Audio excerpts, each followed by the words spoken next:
ઓમ શાંતિ. જય શ્રી કૃષ્ણ.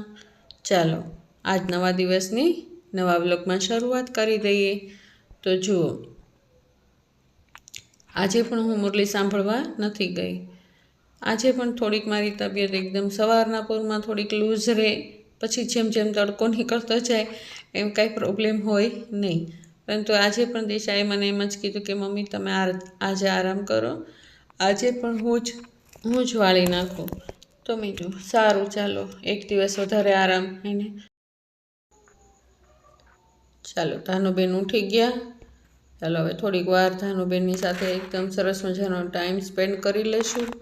તો આપણે પણ એકદમ ફ્રેશ થઈ જશું. થોડીક વાર તડકો ખાઈ લઈશું, વાતાવરણમાં બેસશું તો ઓટોમેટિક તબિયત પણ સારી થઈ જશે. અને મસ્ત પણ ધ્યાનીની યારે થોડીક વાર રમીએ ને તો જેની તબિયત સારી ન હોય ને એની તબિયત પણ સારી થઈ જાય. કારણ કે ધ્યાન એટલી રમતિયાળ છે ને, તો તમારું મન છે ને એક ડાયવર્ટ થઈ જાય બીજી જ જગ્યાએ એને. તો ચાલો આપણે ધ્યાનુબેનની સાથે થોડીક વાર રમી લઈએ. અને ચાલો પછી ધ્યાનુબેનને એના મમ્મી ખવડાવવા પીવડાવવા લઈ જશે, નવડાવશે. ચાલો હવે ઘંટીની શરૂઆત કરી દઈએ. લોટ દળી લઈએ. જો ઘંટીને મેં રાખી દીધી છે બાથરૂમમાં છે. બાબાના કમરામાં બાથરૂમ છે ને, નાનું એવું બાથરૂમ છે જે સ્ટોર રૂમ કરી શકાય એવું છે. તો એ બાથરૂમનો મેં ઉપયોગ કર્યો છે ઘંટી રાખવા માટે થઈને. જો નાનું એવું છે અને અલગ છે, એટલા માટે કદાચ લોટ પણ ઉડે તો અંદરને અંદર ઉડે અને સાફ સફાઈ પણ સરસ રીતે થઈ જાય એવી જગ્યા છે. તો ચાલો મેં રાખી દીધી છે ઘંટીને બાથરૂમની અંદર. જો ઘંટી શરૂ તો કરી છે, પણ ઘંટીમાં ખબર નહીં કેમ ખરાબી આવી ગઈ. હવે જ્યાં સુધી કારીગર નહીં આવે ત્યાં સુધી તો કાંઈ દરણા દળાશે નહીં. તો ત્યાં સુધીમાં ધાનુબેન પણ આવી ગયા. તો ચાલો હવે ધાનુબેનની સાથે રમી લઈએ. બીજું તો શું થાય એને. ઘંટી તો બંધ થઈ ગઈ, પણ ધાનુબેનની સાથે રમત રમવાની ચાલુ છે. ધાનુને તો મજા આવી ગઈ છે ને. એને તો દળણા દળાઈને એટલે એને અવાજ આવતો હતો બહારથી જ. દોડીને પહેલાં એ ઘરઘંટી પાસે જ પહોંચી ગઈ. અવાજ આવે છે એને ઘઉં કોને ખબર કેટલા વાલા છે ને.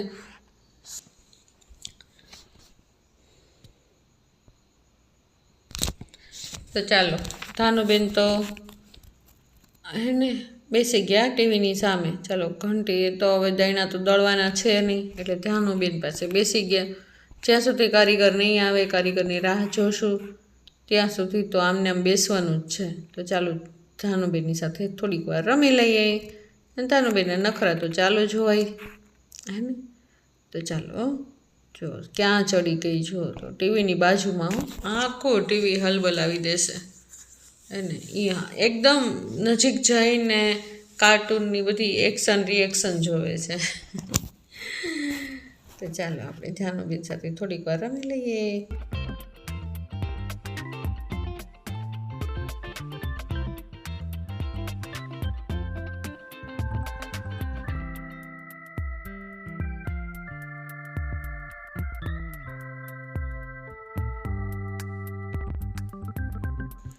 જોયું ને કેટલું નાટકીયું છે.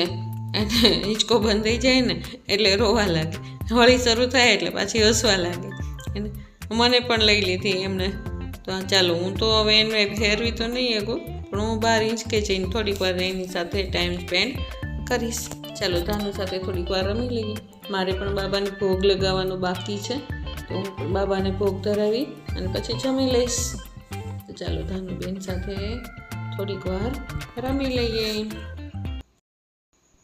તો આજે બાબાના ભોગમાં છે ફ્રૂટ્સ, ડ્રાય ફ્રૂટ્સ, ખજૂર અને ઘી, સાથે સાથે જળ તો હોય જ તે.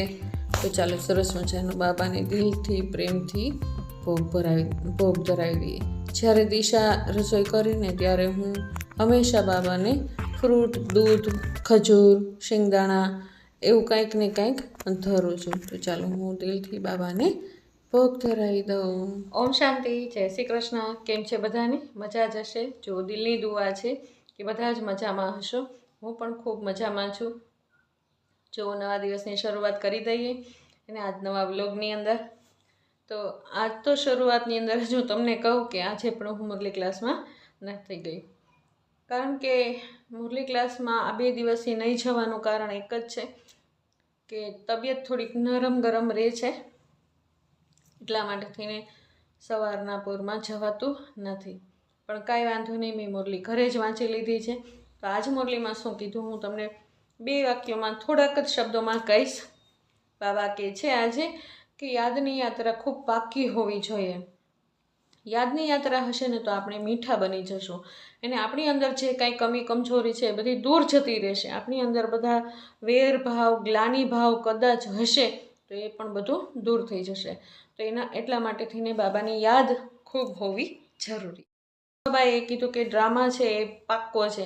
ડ્રામા એટલે કે આ સૃષ્ટિ નાટક રંગમંચ છે એ પાક્કો છે. એક વખત ધરતી પર આવ્યા છીએ તો પાછું ફરજિયાત જવાનું જ છે. આપણને એમ થાય કે મારે આટલું દુઃખ છે, ભગવાન મારો રોલ બદલી કેમ નથી દેતા, મને આટલું બધું દુઃખ કેમ આપ્યું?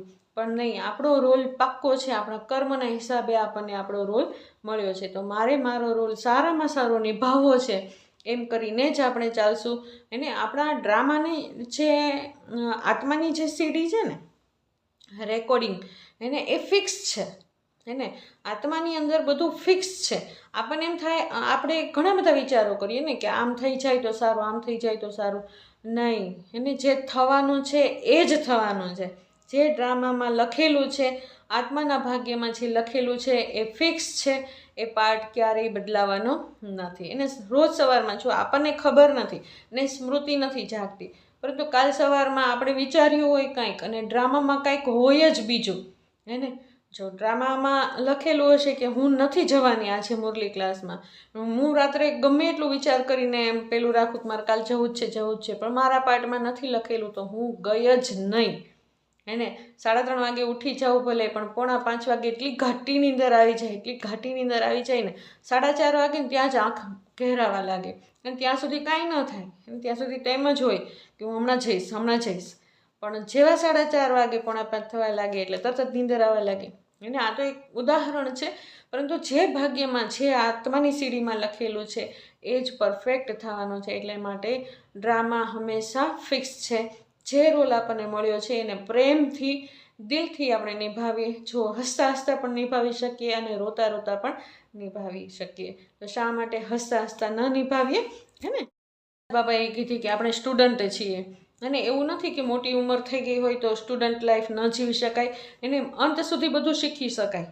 સ્વયં ભગવાન ટીચર બનીને જો આપણને શીખવાડતા હોય તો આપણે શીખવું જોઈએ ને. આ જીવનની અંદર જેટલી પરિસ્થિતિ આવે છે ને એ પરીક્ષાઓ છે. જો ભણશો નહીં, વાંચશો નહીં, લખશો નહીં, ભણશો નહીં તો પરીક્ષામાં પાસ કેમ થશો? એટલા માટે પરીક્ષામાં પાસ થવા માટે થઈને રોજ ભણવું પડે.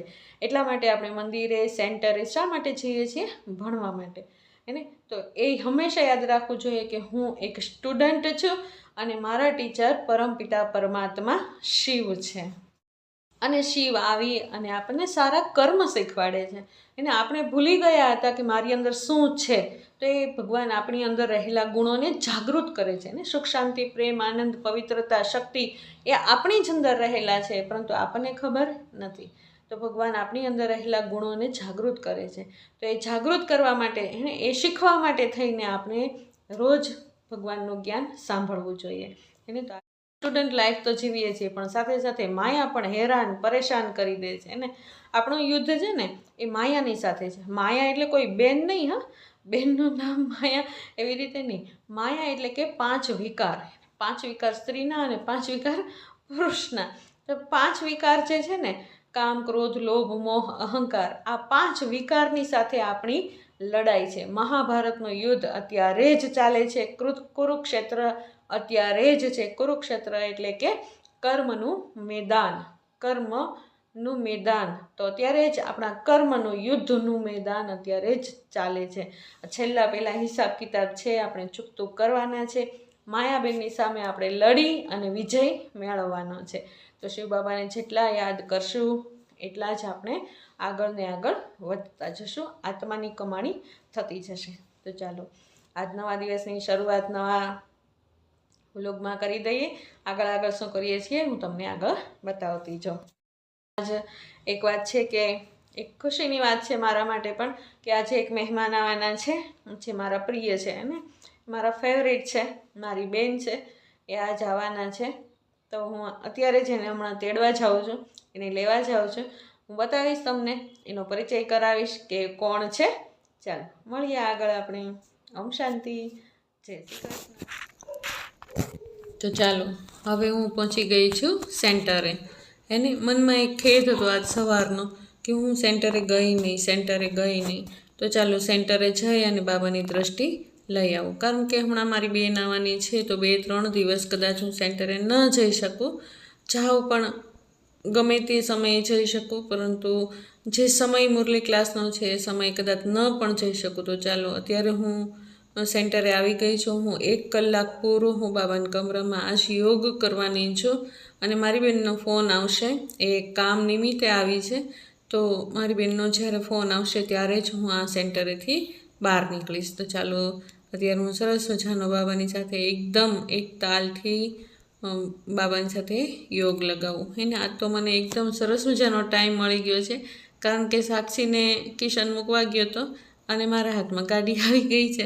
તો મેં આજ પૂરેપૂરો લાભ લઈ લીધો છે ગાડીનો. તો હું પહોંચી ગઈ છું ચાલો સેન્ટરે. ચલો બાબાની દ્રષ્ટિ ખૂબ પાવરફુલ અને લઈ એકદમ ભરપૂર થાય.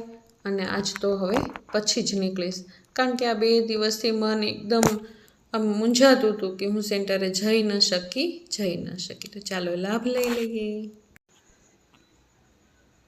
ચાલો બેન તો આવી ગયા ઘરે, ને ક્યારના બેઠા હતા અમે લોકો વાતોચીતો કરતા હતા, પણ હવે ક્યારના બેઠા થાકી ગયા. તો ચાલો હવે થોડા ફ્રેશ થઈ જઈએ. તું કર કેવી જતોડી છે.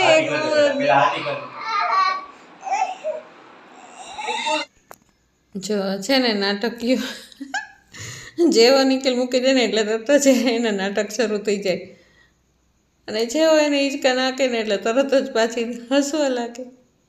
એને જો કેવા નાટક કરે છે, રોવા માંડે. એની જીદ પૂરી કરવી જ પડે. જો કેવી દાંત કાઢે પાછી. એટલું નાટકીય થઈ ગયું છે ને. નિખિલ થાકી જાય પણ એ ન થાકે. જો કેટલું એને રોવું આવે છે ખોટું. જો પાછું નિખિલ ભાગી ગયો. કિશોરનો વારો આવી ગયો. પોતાની જીદ પૂરી કર્યા વગર તો બેન રહેતા જ નથી. તૃપ્તિને હું ઉપર લઈ ગઈ હતી મકાન જોવા માટે થઈને. તો થોડીક વાર બેઠા હતા, હજી બહાર જ તે. ત્યાં આગળ વિજયભાઈને આવવાનો સમય થઈ ગયો, એમનો ફોન આવ્યો હતો કે અમે આજે બેસવા આવવાના છીએ એમ કરીને. તો એ આવે છે. તો ચાલો હવે નીચે જઈએ થોડીક વાર માટે થઈને. ઉપર આવ્યા હતા, ઉપર બહુ ઠંડી છે. તો ચાલો હવે નીચે બેસીએ, ત્યાં વિજયભાઈને એ લોકો આવી જશે. ચાલો આવી ગયા હવે વિજયભાઈ. તો અમે બધા બેઠા છીએ નિરાતે, સરસ મજાની વાતો કરીએ છીએ. એને વિજયભાઈ અને બીના ભાભી એટલે કે સાક્ષીના પપ્પા મમ્મી. તો એ લોકો તૃપ્તિને પણ સારી રીતે ઓળખે, કારણ કે એમ બધા સાથે જ રહેતા પહેલાં એને.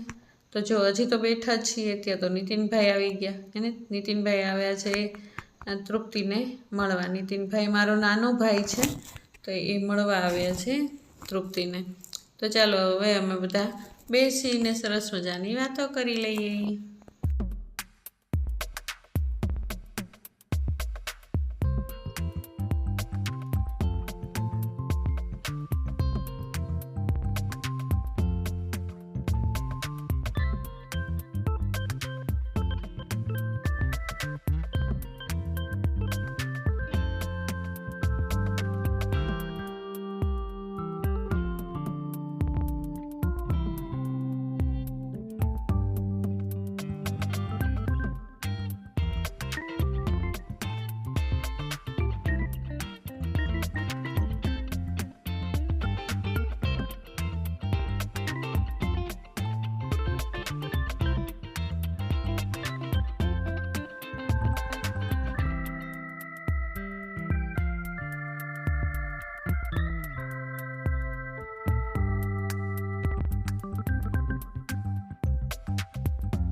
તો ચાલો હવે ધીમે ધીમે બધાએ વિદાય લે છે. સૌથી પહેલાં નીતિનભાઈ ગયા, હવે વિજયભાઈ અને ભાભી જાય છે. ધ્યાનુબેનને તો આજે ખૂબ મજા પડી ગઈ. તો ચાલો અહીંયા જ હું આ વ્લોગની પૂર્ણાહુતિ કરું છું. જો તમને મારો આ વ્લોગ ગમતો હોય તો લાઈક, શેર અને સબસ્ક્રાઈબ જરૂર કરજો. ચાલો, ઓમ શાંતિ, જય શ્રી કૃષ્ણ.